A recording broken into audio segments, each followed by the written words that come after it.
Assalamualaikum warahmatullahi wabarakatuh. Kami dari kelompok Gacor yang beranggotakan saya sendiri Fahmi Ibnu Cahyadi. Saya Ufa Aulia. Saya Liatin Ramadhani. Saya Syah Hermana. Saya Ariel Sanani. Jadi di sini kami akan menjelaskan tugas besar kami yang ditugaskan untuk membuat desain Fakultas Teknologi Lingkungan dan Mineral yang berisikan Rangkaian kerja. timeline dan juga RAB. Jadi kami di sini akan menjelaskan tentang rangkaian kerja. Baik, saya di sini akan menjelaskan tentang laporan spesifikasi teknis. Di sini kami mengangkat program peningkatan sarana dan prasarana perguruan tinggi dan kegiatan pembangunan gedung kuliah baru, pekerjaan pembangunan gedung 3 lantai Faculty of Environmental and Mineral Technology, tahun anggaran 2026. Bab 1, syarat-syarat umum dan administrasi. Pasal 1, lingkup pekerjaan. Pekerjaan yang dimaksud dalam spesifikasi teknis ini adalah pembangunan gedung 3 lantai Faculty of Environmental and Mineral Technology yang meliputi 1. Pekerjaan struktur bawah dengan pondasi tapak dan struktur atas beton bertulang mutu K350.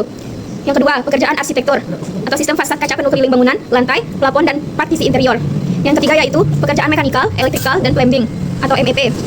Pasal 2, referensi hukum dan standar teknis. Seluruh pekerjaan wajib merujuk pada regulasi nasional yang berlaku. Yang pertama, Undang-Undang Nomor 2 Tahun 2017 tentang Jasa Konstruksi. Yang kedua, Undang-Undang Nomor 28 Tahun 2002 tentang Bangunan Gedung. Yang ketiga, Peraturan Menteri PUPR Nomor 22/PRT/M/2018 tentang Pembangunan Bangunan Gedung Negara. Yang keempat, SNI 2847 2019 Persyaratan beton struktural untuk bangunan gedung.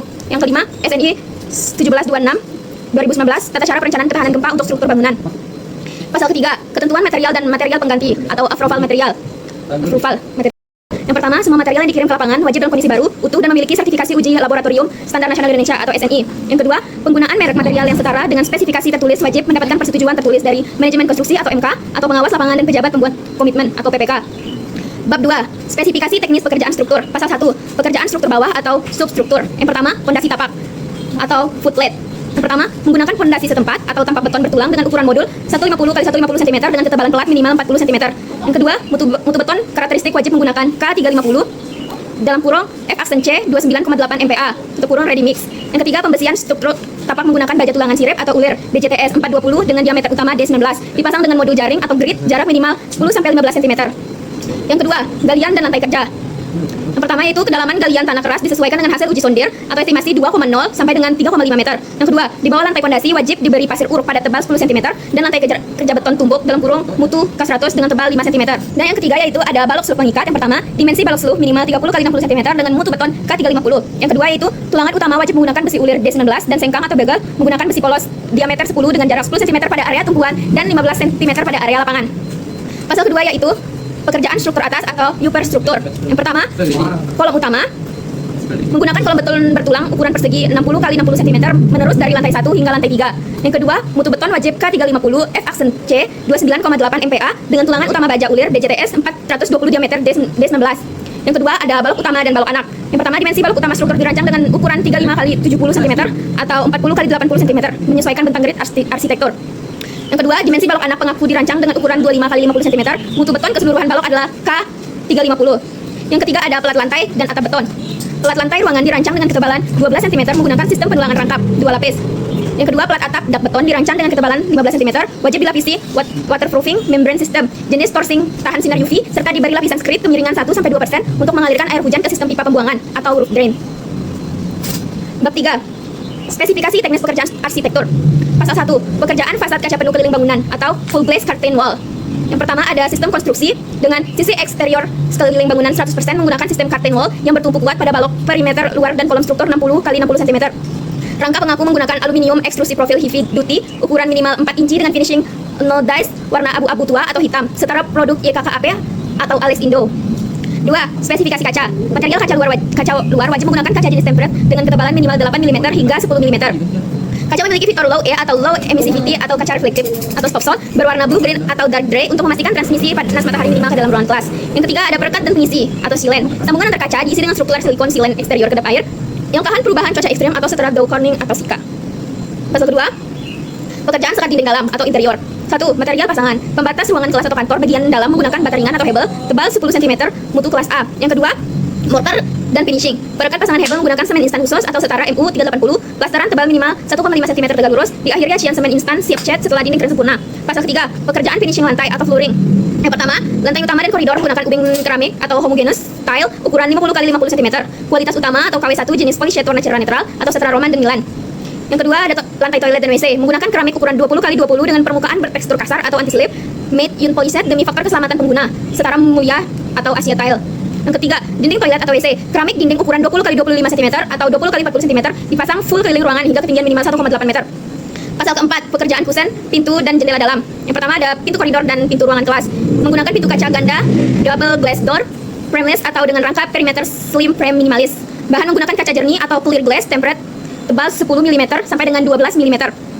Mekanisme bukan dipasang dengan sistem ion 2 arah atau double action menggunakan engsel tanam lantai atau floor hinge heavy duty dengan fitur hold open setara produk Dexon atau Dorma. Handle tarikan vertikal pipa berbahan stainless steel SUS 304 panjang minimal 60 cm.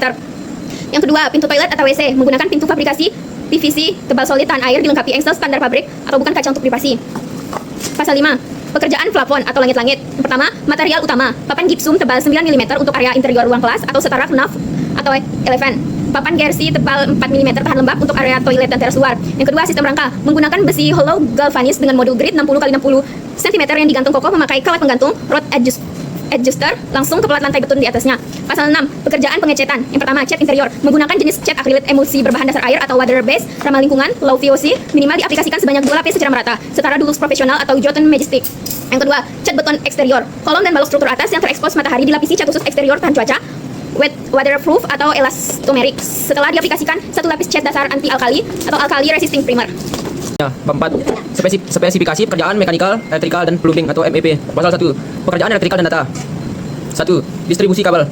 Kabel instalasi utama menggunakan jenis NYY, bawah tanah, dan kabel instalasi ruangan menggunakan NYM, minimal ukuran 3 x 2,5 mm kuadrat, berstandar SNI dan LMK, atau setara supreme atau kabel metal. Terus yang kedua itu armatur pencahayaan. Ruang kelas menggunakan armatur rumah lampu jenis T-bar, Tropper Looper dengan lampu LED 2x18 watt, warna putih 400K, setara Philips. Saklar dan stop kontak menggunakan tipe tanam dinding atau inbound, kapasitas 16A, setara Panasonic style. Terus yang ketiga, instalasi data. Penarikan kabel LAN menggunakan tipe CAT6 atau UTP setara Beldan menuju terminal modular jack di dinding ruangan. Terus pasal 2, pekerjaan mekanikal atau AC dan pemadam api. Yang pertama, sistem tata udara atau AC. Menggunakan sistem AC terpusat tipe variable refrigment flow atau PRF per PRP dengan kapasitas tonase pendinginan tinggi atau high to neck untuk mengimbangi beban radiasi panas dari fasad dinding kaca keliling. Unit outdoor wajib dipasang di area atap dan beton. Terus yang kedua, proteksi kebakaran. Tabung apar jenis dry chemical powder kapasitas 6 kg wajib disediakan di setiap lantai. Koridor per jarak 15 meter dilengkapi instalasi alarm deteksi asap atau smoke detector pada ruangan laboratorium dan panel utama. Pasal 3, pekerjaan plumbing atau sistem air. Yang pertama, instalasi air bersih menggunakan material pipa PPR atau polypron random PN-10 disambung dengan sistem pemanasan head piston tanpa lem untuk menjamin kekuatan jangka panjang. Terus yang kedua, instalasi air kotor dan tinja menggunakan pipa PVC atau kelas AW tebal diameter 3 inci untuk air bekas wastafel atau floor drain dan diameter 4 inci menuju bak pengolahan limbah atau bioseptic tank.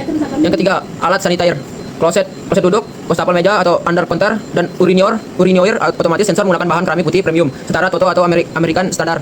Terus selanjutnya bab 5, ketentuan akhir dan penyerahan pekerjaan. Yang pertama, pasal 1, pengujian lapangan, testing dan commissioning.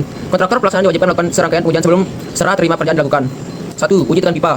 Instalasi plumbing air bersih ditekan minimal 8 bar selama 24 jam tanpa ada penurunan jarum manometer tekanan. Yang kedua, uji kekedapan.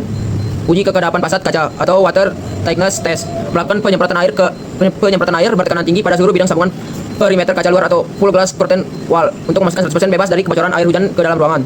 Terus yang kedua, pasal 2, pembersihan air atau clearing up. Kontraktor pelaksanaan wajib membersihkan sisa material, sisa aduan beton, roda cat pada dinding interior serta melakukan cleaning menyeluruh pada bidang fasad kaca. Luar dan dalam menggunakan pembersih khusus hingga bangunan bersih sempurna, aman dan siap digunakan oleh Civitas atau Akademika Fakultas. Jadi yang selanjutnya kami akan menjelaskan timeline dari rencana kerja kami. Jadi di sini saya akan menjelaskan timeline kegiatan dari proyek kami, yaitu pertama yaitu ada dari prakonstruksi dan pekerjaan persiapan. Ini dilaksanakan pada bulan pertama dari minggu ke-1 sampai minggu ke-3.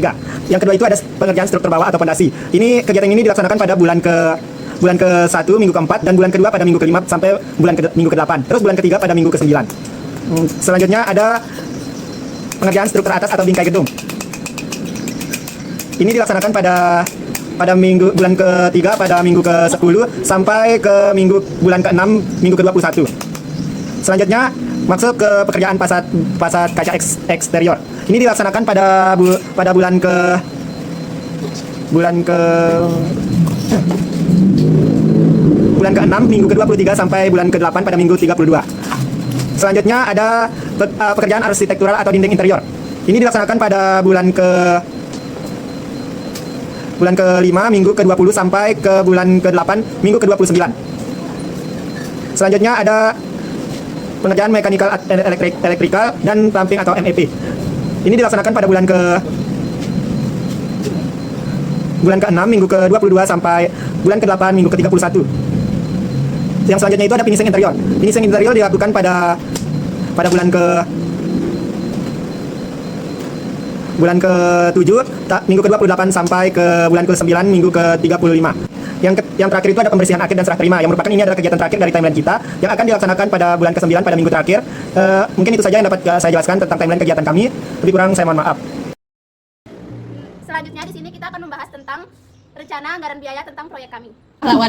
Selanjutnya saya akan menjelaskan tentang rekapitulasi rencana anggaran biaya pekerjaan pembangunan gedung fakultas. Tipe proyek gedung fakultas, lokasi Universitas Teknologi Sumbawa, luas tanah 62 meter kali 9 meter, dalam kurung 558 meter per kubik.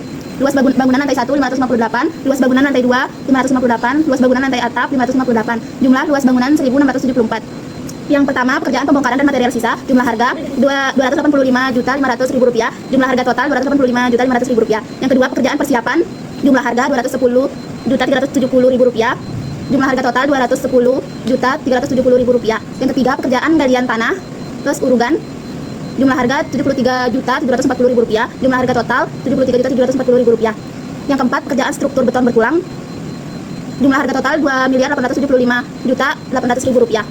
Yang kelima, pekerjaan dinding, jumlah total Rp519.850.000. Yang keenam, pekerjaan atap Rp642.849.000, jumlah total Rp642.849.000. Yang ketujuh, pekerjaan fasad kaca Rp3.237.600.000, jumlah totalnya Rp3.237.600.000. Yang kedelapan, pekerjaan kusen, pintu dan jendela, jumlah total Rp188.200.000. Yang kesembilan, pekerjaan instalasi air dan sanitari, jumlah total Rp475 juta. Yang kesepuluh, pekerjaan plafon, jumlah total Rp287.928 juta. Yang kesebelas, pekerjaan keramik dan partisi kabel WC, Rp500.250.000. Yang ke-10, pekerjaan instalasi listrik, jumlah total Rp477.850.000. Yang ke-11, pekerjaan pengecatan Rp184.698.000. Yang ke-12, pekerjaan lain-lain Rp1.337.841.000, jumlah total Rp1.337.841.000. Total Rp11.297.476.000. PPN atau TAX Rp1.242.722.360. Dan total Rp12.540.198.360.000. Round down Rp12.540.000. Selanjutnya kita akan menjelaskan tentang DED atau Detail Engineering Design. Saya akan menjelaskan gambar yang sudah kita desain. Jadi kita mendesain Fakultas Teknologi Lingkungan dan Mineral, yang mana luas tanahnya yaitu 558 meter persegi dan luas bangunannya yaitu 1831 meter persegi dengan 3 lantai. Jadi yang pertama itu ada di lantai 1, yang mana di lantai 1 terdapat teras, selasar, area tunggu, ruang administrasi, ruang dosen, ruang dekan, dan juga WC. Selanjutnya di lantai 2. Di lantai 2 itu ada ruang perpustakaan, ada 3 kelas, 2 laboratorium komputer, 1 musola, dan 2 WC. Selanjutnya di lantai 3. Di lantai 3 itu ada area tunggu, ruang rapat, ruang seminar, sekretariat himpunan, dan juga WC. Selanjutnya rencana fondasi setempat dengan menggunakan fondasi footplate. Selanjutnya ada rencana fondasi. Selanjutnya ada rencana atap. Atapnya menggunakan dak beton. Selanjutnya ada tampak depan, yang mana bangunan ini menggunakan fasad full kaca. Lanjut ada rencana keramik. Untuk ruangan kelas, ruangan dosen, untuk ruangan umum itu menggunakan keramik 50x50, dan untuk WC menggunakan keramik 20x20.